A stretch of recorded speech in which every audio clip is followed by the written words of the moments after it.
आज से हम लोग केमिस्ट्री स्टार्ट करेंगे, यानी कि रसायन विज्ञान स्टार्ट करेंगे, जिसमें हम आपको आज रसायन विज्ञान के सबसे पहले नंबर चैप्टर जिसका नाम है रासायनिक अभिक्रियाएं एवं समीकरण, जो कि काफ़ी महत्वपूर्ण चैप्टर है। अगर आपको पूरा केमिस्ट्री अच्छे तरीके से समझना है तो फिर इस चैप्टर को आपको पहले अच्छे तरीके से समझना पड़ेगा। और इस चैप्टर को अच्छे तरीके से समझने के लिए हम आपको बिल्कुल ही बेसिक से एक एक बात को बताएंगे। बस आप लोग कंसंट्रेट होकर के ध्यान से इस पूरे वीडियो को देखते रहिएगा। इस पूरे चैप्टर में जितने सारे भी वीडियो होंगे, सारे वीडियो को आप लोग ध्यान से देखिएगा ताकि आपको केमिस्ट्री बेहतर तरीके से समझ में आ सके। क्योंकि अक्सर स्टूडेंट बोलते हैं कि सर केमिस्ट्री थोड़ा सा हार्ड सब्जेक्ट है, केमिस्ट्री समझ में नहीं आता है। लेकिन हम पूरे दावे के साथ कहते हैं कि अगर आप लोग इस पूरे वीडियो को ध्यान से देखिएगा, अच्छे तरीके से समझिएगा, फिर आपको केमिस्ट्री बहुत ही ज़्यादा आसान लगने लगेगा और फिर आप लोग केमिस्ट्री भी अच्छे तरीके से बाकी सभी विषयों की तरह आराम से पढ़ सकेंगे और आराम से समझ सकेंगे। तो बस आप लोग इस पूरे वीडियो को देखते रहिएगा। लेकिन सबसे पहले हम आपको बता दें कि यदि आप लोग इस चैनल पर नए हैं तो फटाफट से चैनल को सब्सक्राइब करके बेल आइकन दबा दीजिएगा ताकि आगे के भी हर एक वीडियो का नोटिफिकेशन आपको मिल सके। तो चलिए सबसे पहले हम आपको बता दें कि इस चैप्टर में हम आपको बिल्कुल ही बेसिक से बताएंगे, एकदम शून्य से शुरू करेंगे और आपको सबसे ऊपर तक लेकर के जाएंगे ताकि केमिस्ट्री में एक भी क्वेश्चन ऐसा ना हो जिससे कि आप लोग ना बना सके। एक एक क्वेश्चन आपसे बन जाएगा। हम इस कदर आपको केमिस्ट्री पढ़ाएंगे, रसायन विज्ञान पढ़ाएंगे कि आपको फिर विज्ञान आसान लगने लगेगा। तो चलिए सबसे पहला नंबर चैप्टर रासायनिक अभिक्रियाएं एवं समीकरण। अब रासायनिक अभिक्रिया क्या होता है, समीकरण क्या होता है, समीकरण को कैसे संतुलित किया जाता है, इसके बारे में तो आगे हम आपको चैप्टर में बताएंगे। फिलहाल हम आपको कुछ बेसिक पॉइंट बता दें, कुछ बेसिक चीज बता दें जिससे कि जान करके आप लोग इस पूरे चैप्टर को अच्छे तरीके से समझ पाइएगा। अगर बेसिक नॉलेज आपको नहीं रहेगा तो फिर आपको यह पूरा चैप्टर समझ में नहीं आएगा, ऊपर ऊपर से पार कर जाएगा, आपको एक भी बात समझ में नहीं आएगा। इसलिए अगर आप लोग इस चैप्टर को भली भांति समझना चाहते हैं तो पहले इस बेसिक पॉइंट को आप लोग अच्छे तरीके से समझ सकें।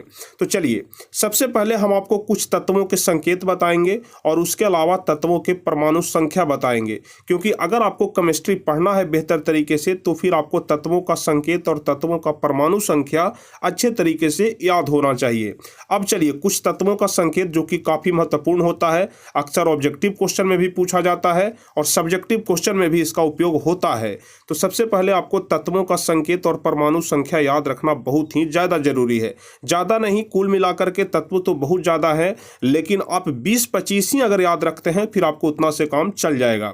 जैसे देख लीजिए सबसे पहले नंबर पर आता है हाइड्रोजन, जिसका संकेत H होता है और इसका परमाणु संख्या 1 होता है। आप लोग ध्यान रखिएगा, हाइड्रोजन से शुरू करना है जिसका संकेत H होता है और परमाणु संख्या कितना होता है, 1 होता है। उसी प्रकार से हीलियम जिसका संकेत He होता है और इसका परमाणु संख्या 2 होता है। उसी प्रकार से लिथियम का संकेत Li होता है, परमाणु संख्या 3 होता है। उसके बाद चौथे नंबर पर बेरिलियम आता है जिसका परमाणु संख्या 4 होता है। बोरान का संकेत B होता है जिसका परमाणु संख्या 5 होता है। कार्बन का संकेत C होता है जिसका परमाणु संख्या 6 होता है। नाइट्रोजन का संकेत N होता है जिसका परमाणु संख्या 7 होता है। ऑक्सीजन का संकेत O होता है जो कि काफी आसान है और इसका परमाणु संख्या 8 होता है। इसी प्रकार से बहुत सारे यहाँ पर संकेत दिए गए हैं जिसका परमाणु संख्या और संकेत आपको अच्छे तरीके से याद होना चाहिए, तभी आपको केमिस्ट्री यानी कि रसायन विज्ञान समझ में आएगा। तो हम सबसे पहले हम आपसे यही बोलना चाहेंगे कि आप लोग इस पूरे संकेत और परमाणु संख्या को अच्छे तरीके से याद कर लीजिएगा। देख लीजिए हम आपको ऑक्सीजन तक बताए थे, उसके बाद फ्लोरीन है, उसका संकेत F होता है और परमाणु संख्या 9 होता है। नियोन का संकेत Ne होता है, परमाणु संख्या 10 होता है। सोडियम का संकेत Na होता है, परमाणु संख्या 11 होता है। मैग्नीशियम का संकेत Mg होता है, परमाणु संख्या 12 होता है। एल्युमिनियम का संकेत Al होता है जिसका परमाणु संख्या 13 होता है। सिलिकॉन का संकेत Si होता है जिसका परमाणु संख्या 14 होता है। फास्फोरस का संकेत P होता है जिसका परमाणु संख्या 15 होता है। सल्फर का संकेत S होता है जिसका परमाणु संख्या 16 होता है। उसी प्रकार से नीचे की तरफ हम लोग बढ़ेंगे तो Cl होता है क्लोरीन का और Cl का परमाणु संख्या 17 होता है। आर्गन का संकेत Ar होता है, परमाणु संख्या 18 होता है। पोटेशियम का संकेत होता है K और इसका परमाणु संख्या 19 होता है। उसके बाद कैल्शियम का संकेत Ca होता है और इसका परमाणु संख्या 20 होता है। स्कैंडियम का संकेत Sc होता है जिसका परमाणु संख्या 21 होता है। उसके बाद टाइटेनियम का संकेत Ti होता है जिसका परमाणु संख्या 22 होता है। वनाडियम का संकेत V होता है जिसका परमाणु संख्या 23 होता है। उसके बाद फिर क्रोमियम का संकेत Cr होता है और फिर क्रोमियम का परमाणु संख्या 24 होता है। मैग्नीज का संकेत Mn होता है और इसका परमाणु संख्या 25। उसी प्रकार से आयरन जिसको कि लोहा भी बोला जाता है उसका संकेत Fe होता है और परमाणु संख्या 26 होता है। इसी प्रकार से 4 संकेत और बच गए हैं। 27वें नंबर पर कोबाल्ट आता है जिसका संकेत Co होता है और परमाणु संख्या 27 होता है। निकेल का संकेत Ni जिसका परमाणु संख्या 28 होता है। उसी प्रकार से कॉपर जिसको कि तांबा बोलते हैं जिसका संकेत Cu होता है और इसका परमाणु संख्या 29 होता है। जिंक जिसको जस्ता बोला जाता है तो जिंक का संकेत Zn होता है और इसका परमाणु संख्या होता है 30। तो कुल मिलाकर के यही 30 संकेत आपको सीरियल नंबर से हम आपको बताए। पहले नंबर पर जिसका परमाणु संख्या 1 होता है, दूसरे नंबर पर जिसका परमाणु संख्या 2 होता है। तो कुल मिलाकर के सबसे पहले आप लोगों को तत्वों का संकेत और तत्वों की परमाणु संख्या अच्छे तरीके से ध्यान में रखना है, क्योंकि जब आप लोग आगे केमिस्ट्री पढ़िएगा तो वहां पर इसका पूरा उपयोग आएगा। और ऑब्जेक्टिव क्वेश्चन में कैसे क्वेश्चन पूछा जाएगा, हो सकता है कि आपसे पूछ दिया जाए कि निकेल का परमाणु संख्या कितना होता है। आपके सामने 4 ऑप्शन रहेंगे 27, 28, 29, 30। तो यदि आपको पता नहीं रहेगा तो फिर कैसे आप लोग इसका सही आंसर दे पाइएगा कि निकेल का संकेत कितना होता है। इसलिए आपको ध्यान रहना चाहिए कि निकेल का संकेत Ni होता है और परमाणु संख्या 28 होता है। अगर आपसे जिंक यानी कि जस्ता का पूछ दिया जाए तो आपको ध्यान होना चाहिए कि जिंक का संकेत Zn होता है और इसका परमाणु संख्या 30 होता है। इस प्रकार से आपको पूरा संकेत याद कर लेना है। अब चलिए उसके बाद कुछ ऑब्जेक्टिव क्वेश्चन यहाँ पर दिए गए हैं जहाँ पर कि आपको एक एक क्वेश्चन अच्छे तरीके से याद रखना है, क्योंकि जितने सारे भी ऑब्जेक्टिव क्वेश्चन हम आपको बताएंगे सारे ऑब्जेक्टिव क्वेश्चन गेस क्वेश्चन हैं और सारे क्वेश्चन काफ़ी ज़्यादा इंपॉर्टेंट क्वेश्चन है, महत्वपूर्ण प्रश्न है। इसलिए आप लोग एक एक क्वेश्चन को अच्छे तरीके से ध्यान से याद रखिएगा। चूंकि हम आपको सबसे पहले ही बता दिए कि हम बिल्कुल ही बेसिक से शुरू करेंगे, इसलिए पहले हम आपको बेसिक चीज़ ही बताएंगे, उसके बाद धीरे धीरे धीरे धीरे करके हम आपको आगे बताते चलेंगे। देख लीजिए सबसे पहला नंबर क्वेश्चन, अभी तक कुल कितने तत्व ज्ञात हैं, यानी कि कुल तत्वों की संख्या कितनी है। इसका जवाब होगा 114। आप लोग ध्यान रखिएगा, कुल तत्वों की संख्या कितनी है 114, आप लोग को ध्यान रखना है। धातुओं की संख्या कितनी है, धातुओं की संख्या 92 है, आप लोग ध्यान रखिएगा 92। धातुओं की संख्या 92 है। यदि आपसे अधातु पूछा जाए, देखिए धातु, अधातु और उपधातु 3 तरह के होते हैं। तो यहाँ पर धातु की संख्या कितनी है 92, अधातु की 22। ध्यान रखिएगा आप लोग, धातु की संख्या 92 है और अधातु की संख्या 22 है।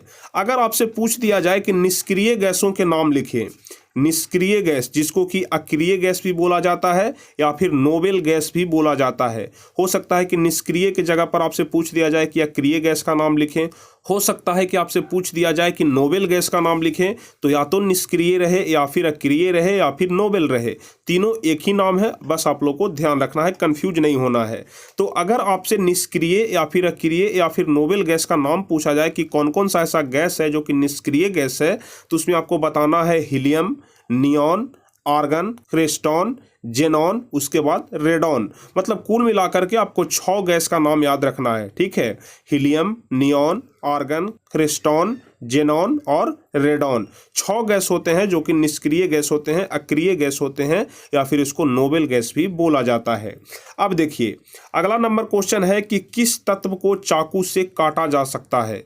कौन सा ऐसा तत्व है जिसे कि चाकू से काटा जा सकता है। तो ध्यान रखना है लिथियम, सोडियम और पोटेशियम। लिथियम का संकेत Li होता है, सोडियम का संकेत Na होता है और पोटेशियम का K होता है। आप लोग को साथ ही साथ संकेत भी याद करते चलना है ताकि आपको बाहर से समय, अलग से समय दे करके आपको क्वेश्चन का जो आंसर है यानी कि जो तत्वों का संकेत है वह याद करना न पड़े। वीडियो देखते देखते ही आपको एक एक क्वेश्चन का आंसर याद हो जाए, एक एक तत्व का संकेत याद हो जाए। तो ध्यान रखिएगा कौन सा ऐसा तत्व है जिसे चाकू से काटा जा सकता है। तो इसका जवाब होगा लिथियम, सोडियम और पोटेशियम। अब देखिए पूछा जा सकता है कि कार्बन क्या है, धातु है कि अधातु है कि उपधातु है। तो आपको ध्यान रखना है कि कार्बन क्या है, तो कार्बन एक अधातु है, नन मेटल है, ठीक है। कार्बन क्या है, एक नन मेटल यानी कि कार्बन एक अधातु है। कार्बन के मुख्यतः कितने अवरूप होते हैं। हो सकता है कि आपसे पूछ दिया जाए कि कार्बन के मुख्यतः कितने अवरूप होते हैं। तो यहाँ पर आपका जवाब होगा कि 2 अवरूप होते हैं, पहला हीरा होता है और दूसरा ग्रेफाइट होता है। अब देख लीजिए, हीरा और ग्रेफाइट के भी बारे में हम आपको आगे बताएंगे। आप लोग ध्यान रखिएगा, अगर आपसे पूछा जाए कि दुनिया में सबसे कठोर पदार्थ कौन सा है, तो इसका जवाब क्या हो जाएगा? हीरा हो जाएगा। काफी महत्वपूर्ण प्रश्न है, आप लोग को ध्यान रखना है। दुनिया में सबसे महत्वपूर्ण पदार्थ कौन सा है? तो हीरा। आप लोग को ध्यान रखना है। कार्बन के मुख्यतः कितने अवरूप होते हैं? तो 2 अवरूप होते हैं, हीरा और ग्रेफाइट। अब चलिए अगला नंबर क्वेश्चन कह रहा है कि प्राकृतिक रूप से सबसे कठोर पदार्थ कौन सा होता है? काफी महत्वपूर्ण प्रश्न है, तो आप लोग को ध्यान रखना है, हीरा होता है। प्राकृतिक रूप से सबसे कठोर पदार्थ कौन सा है? तो हीरा। हीरा का अपवर्तनांक कितना होता है? तो ध्यान रखना है 2.42। हीरा का अपवर्तनांक कितना होता है? तो 2.42 आप लोग को ध्यान रखना है। अब आपसे पूछा जा सकता है कि हीरा का क्रांतिक कोण कितना होता है? काफी महत्वपूर्ण प्रश्न है, वीवीआई प्रश्न है। हीरा का क्रांतिक कोण कितना होता है? तो इसका जवाब हो जाएगा 24 डिग्री। हीरा का क्रांतिक कोण 24 डिग्री होता है। अब चलिए हीरा और ग्रेफाइट के बारे में कुछ और महत्वपूर्ण बात है जो हम आपको बता देते हैं। हीरा विद्युत का कुचालक होता है। पदार्थ 2 तरह के होते हैं, सुचालक पदार्थ और कुचालक पदार्थ। एक और होता है अर्धचालक पदार्थ। लेकिन यहाँ पर आप लोग ध्यान रखिएगा, हीरा विद्युत का कुचालक होता है, यानी कि हीरा से ऊष्मा और विद्युत आर पार नहीं जा सकते हैं। ये ऊष्मा और विद्युत का कुचालक होता है कौन? हीरा। तो हीरा के बारे में आपको ध्यान रखना है, हीरा विद्युत का कुचालक होता है। ग्रेफाइट की अगर बात किया जाए तो ग्रेफाइट मुलायम होता है और विद्युत का सुचालक होता है। हीरा कुचालक होता है और ग्रेफाइट सुचालक होता है। कंफ्यूज नहीं करना है, हीरा कुचालक होता है और ग्रेफाइट की अगर बात किया जाए तो ग्रेफाइट जो है वह सुचालक होता है। ग्रेफाइट अधातु होते हुए भी चमकदार होता है। देखिए, चमकदार सिर्फ धातु होते हैं, इतना आप लोग ध्यान रखिएगा।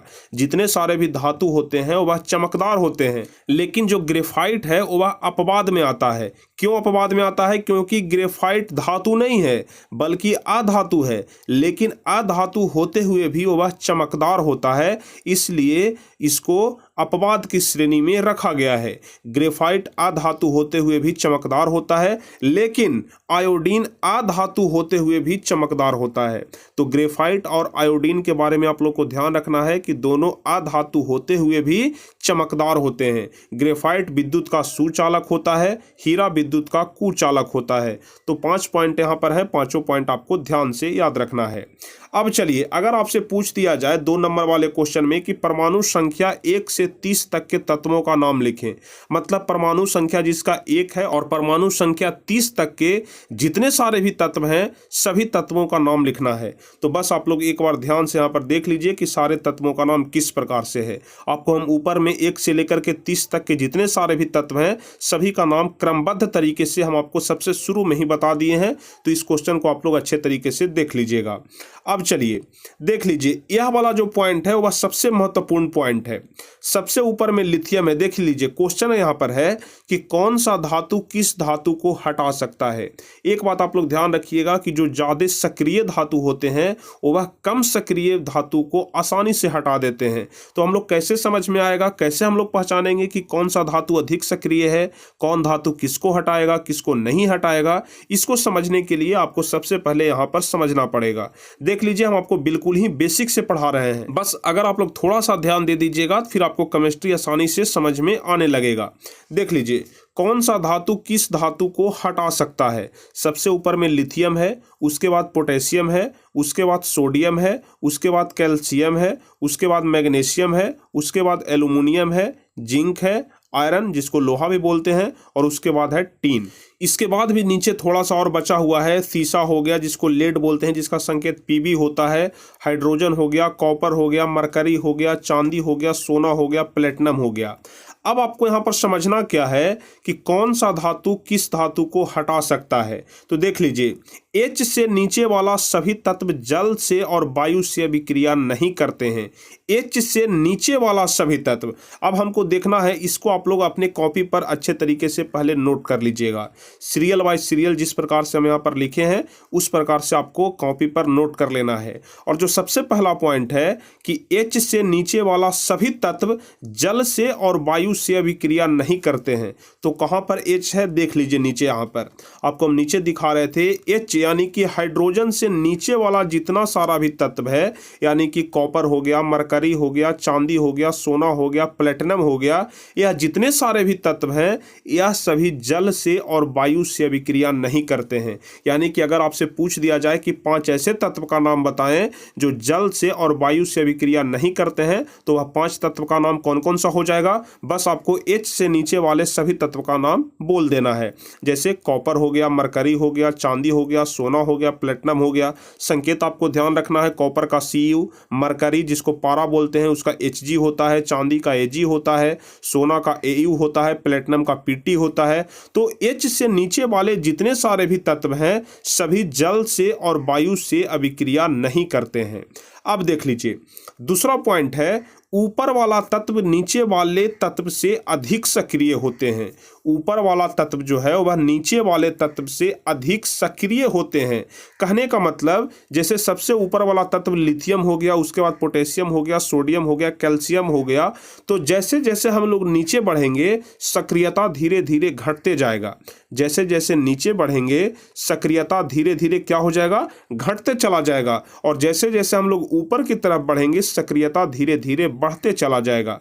तो अब हमको समझना इस प्रकार से है, जैसे सबसे ऊपर में लिथियम हो गया तो लिथियम सबसे अधिक सक्रिय तत्व है। उसके बाद पोटेशियम हो गया, उससे थोड़ा सा कम सक्रिय है, लेकिन पोटेशियम से अधिक सक्रिय कौन हो जाएगा? लिथियम हो जाएगा। उसके नीचे सोडियम है तो सोडियम से अधिक सक्रिय कौन हो जाएगा? पोटेशियम हो जाएगा, लिथियम हो जाएगा। अब देख लीजिए सोडियम से भी नीचे कैल्शियम है तो कैल्शियम से भी अधिक सक्रिय तत्व कौन है? तो सोडियम है, पोटेशियम है, लिथियम है। बस आपको इतना ध्यान में रखना है कि ऊपर वाला तत्व जो है वह नीचे वाले तत्व से अधिक सक्रिय होते हैं।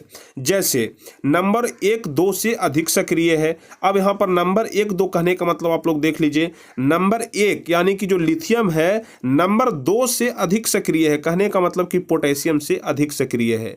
हम आपको जो बात समझाने की कोशिश कर रहे हैं बस आप लोग इस बात को अच्छे तरीके से समझिए।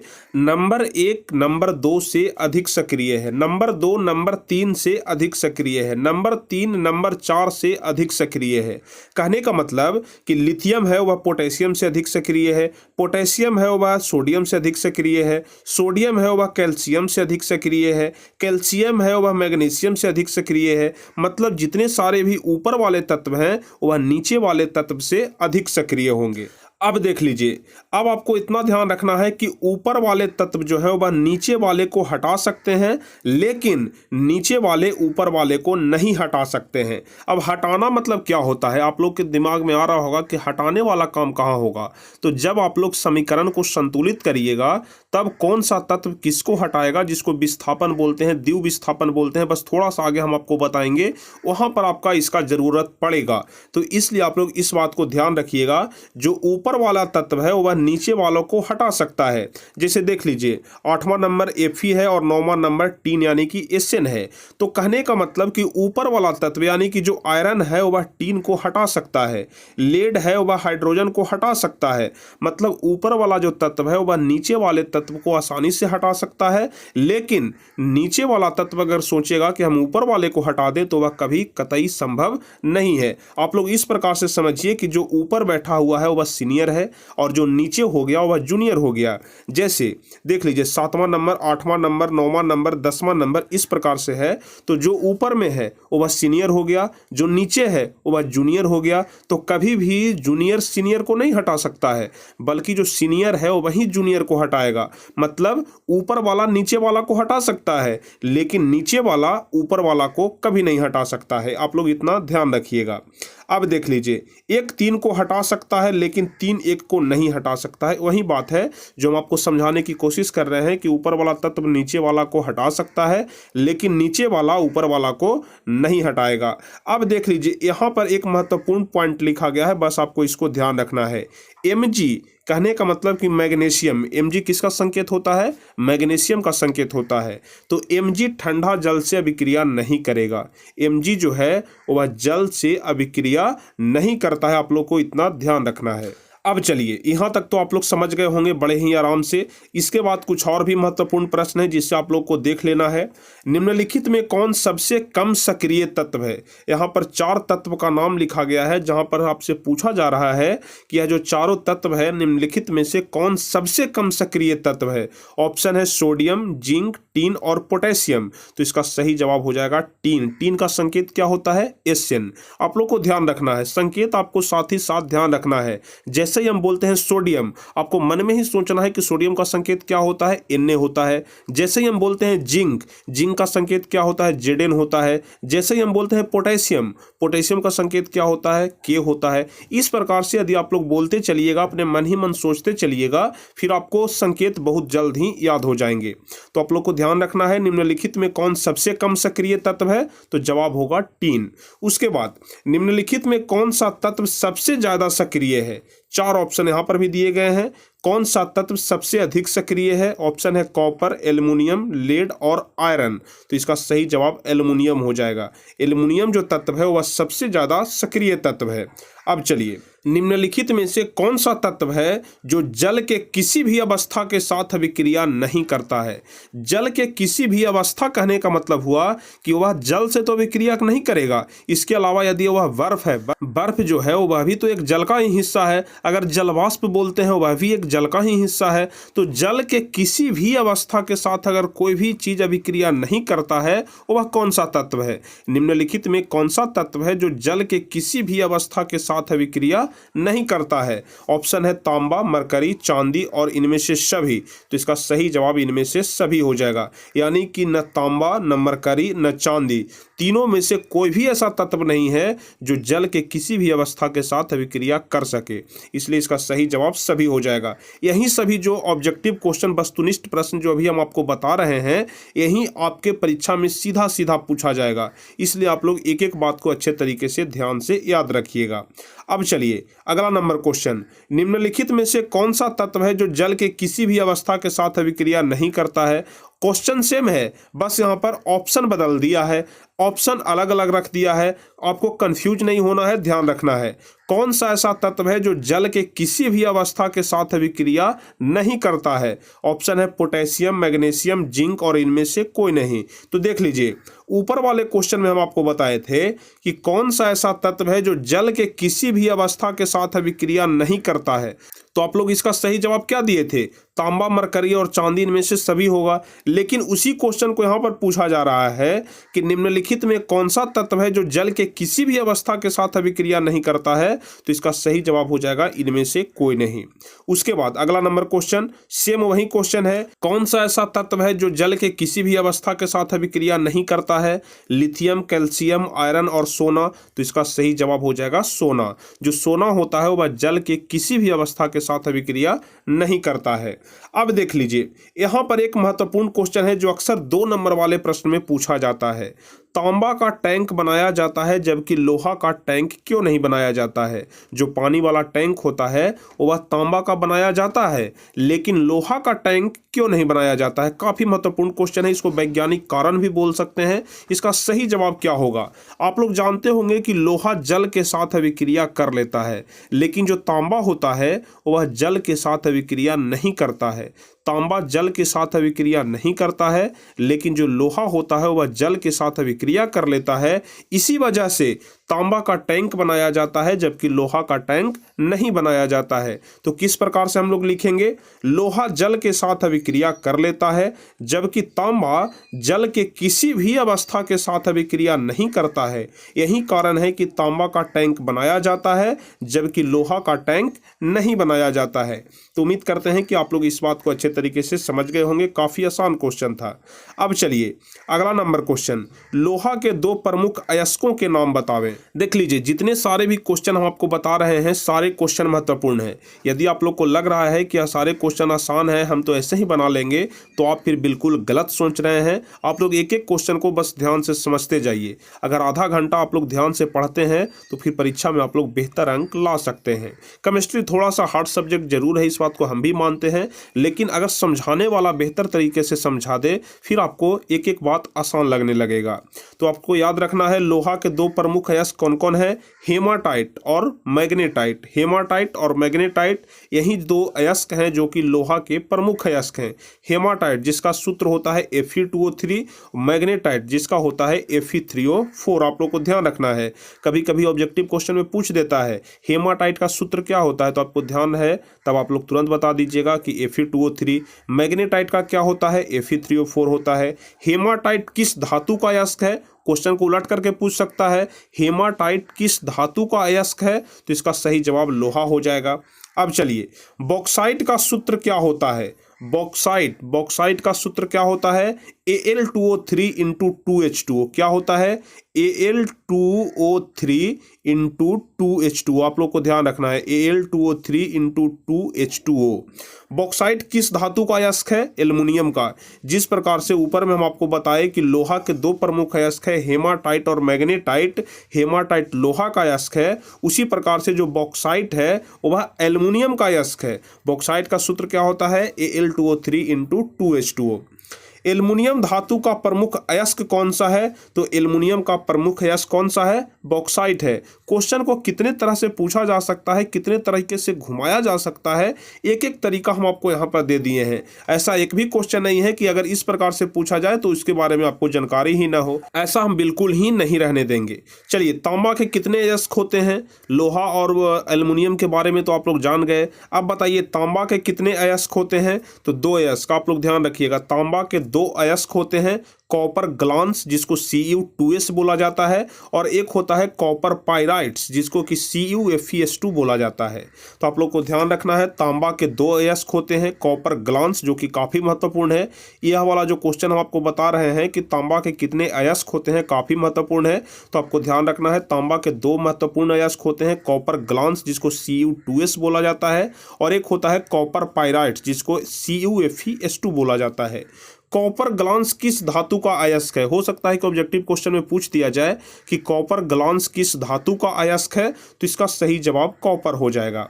अब चलिए अगला नंबर क्वेश्चन, कॉपर पाइराइट्स किस धातु का अयस्क है, तो इसके बारे में भी अभी हम आपको बताएं कि कॉपर पाइराइट्स तांबा का अयस्क है जिसको कॉपर भी बोला जाता है। मरकरी धातु के प्रमुख अयस्क कौन कौन से हैं, अभी तक हम आपको तीन बता चुके हैं। एल्युमिनियम का प्रमुख अयस्क क्या होता है, बॉक्साइट होता है। लोहा का बता दिए, हेमाटाइट और मैग्नेटाइट। उसके बाद फिर कॉपर का बता दिए। अब देख लीजिए यहाँ पर मरकरी जिसको कि पारा बोलते हैं, मरकरी का प्रमुख अयस्क कौन कौन सा होता है, तो सीनेबार होता है और सिलेनाइड होता है। आप लोग को ध्यान रखना है मरकरी धातु का प्रमुख अयस्क कौन कौन है, तो सीनेबार जिसको HgS बोलते हैं और सिलेनाइड जिसको HgSc बोलते हैं। आप लोग को ध्यान रखना है, काफ़ी महत्वपूर्ण है। हो सकता है कभी कभी आपसे पूछ दिया जाए कि सीनेबार का सूत्र क्या होता है, तो सीनेबार का सूत्र आपको ध्यान रखना है HgS होता है। सीनेबार किस धातु का अयस्क है, तो मरकरी जिसको पारा भी बोलते हैं। संकेत क्या होता है, मरकरी या फिर पारा का संकेत अगर आपसे पूछ दिया जाए तो तुरंत आपको बताना है कि मरकरी या फिर पारा का संकेत Hg होता है, Hg आप लोग को ध्यान रखना है। तो अगर आपसे पूछा जाता है कि सीनेबार किसका अयस्क है, तो आपको तुरंत बताना है मरकरी या फिर पारा का। अब एक क्वेश्चन जो कि काफी महत्वपूर्ण है, कमरे के ताप पर द्रव अवस्था में पाया जाने वाला धातु कौन सा है। अक्सर एग्जाम में पूछा ही जाता है, एग्जाम के पर्पस से काफ़ी महत्वपूर्ण क्वेश्चन है एक नंबर का, कि कमरे के ताप पर द्रव अवस्था में पाए जाने वाला धातु कौन सा है। देख लीजिए यहाँ पर धातु आपसे पूछा जा रहा है, अगर अधातु पूछेगा तो उसका जवाब फिर दूसरा होगा, लेकिन यहाँ पर धातु पूछा जा रहा है कि कमरे के ताप पर द्रव अवस्था में पाए जाने वाला धातु कौन सा है, तो इसका जवाब पारा या फिर मरकरी हो जाएगा। अब देख लीजिए कौन सा धातु विद्युत और ऊष्मा का कम चालक होता है, कौन सा धातु विद्युत और ऊष्मा का कम चालक होता है, तो इसका जवाब लेड को हिंदी में सीसा बोलते हैं जिसका संकेत Pb होता है। आप लोग को ध्यान रखना है, तो जो सीसा होता है, जो लेड होता है, वह विद्युत और ऊष्मा का अर्धचालक हम लोग बोल सकते हैं या फिर कुचालक बोल सकते हैं, क्योंकि यह बहुत कम चालक होता है। अब चलिए कौन सा धातु विद्युत और ऊष्मा का सबसे अच्छा चालक होता है, तो यह तो काफ़ी आसान है, सभी लोग जानते होंगे कि जो चांदी जिसका संकेत Ag होता है, तो चांदी जो है वह ऊष्मा और विद्युत का सबसे अच्छा चालक होता है।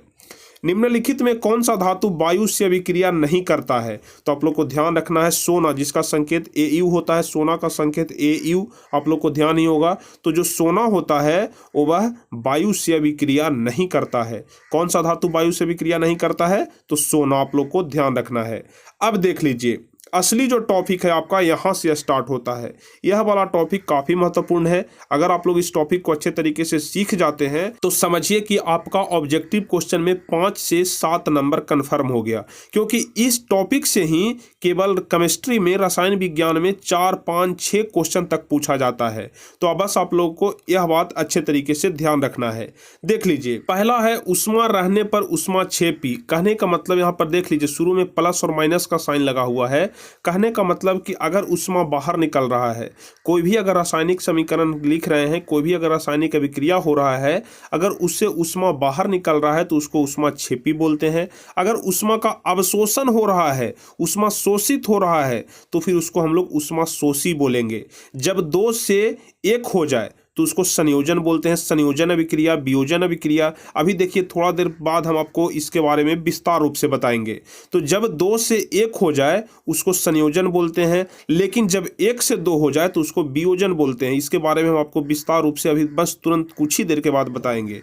जब 1 से 2 हो जाए उसको वियोजन, जब 2 से 1 हो जाए उसको संयोजन, जब 1 मूलक हटे तो उसको एकल विस्थापन, जब 2 मूलक हटे तो उसको द्विव विस्थापन। श्वसन की क्रिया उष्माक्षेपी। शाक सब्जियों का सड़ना या फिर अपघटन क्या कहलाता है? उष्माक्षेपी कहलाता है। हम आपको विस्तार रूप से बताएंगे इन सभी चीजों के बारे में, लेकिन यह वीडियो काफी लंबा हो चुका है, इसलिए इसके आगे यानी कि इस पार्ट को कि संयोजन क्या है, वियोजन क्या है, विस्थापन क्या है, द्विव विस्थापन क्या है, इन सभी पार्ट को हम आपको अगले वीडियो में बताएंगे, अच्छे तरीके से कवर करेंगे। तो आप लोग अगला पार्ट इसका जरूर देख लीजिएगा। चाहे जितने भी पार्ट हो, 3, 4, 5, जितने भी पार्ट में यह चैप्टर खत्म हो, इस पूरे चैप्टर को हम बिल्कुल ही अच्छे तरीके से खत्म कराएंगे। तो अगला पार्ट आप लोग जरूर देखिएगा, जिसमें हम आपको विस्तार रूप से यहाँ पर बताएंगे कि एकल विस्थापन क्या है, द्विव विस्थापन क्या है, संयोजन क्या है, वियोजन क्या है।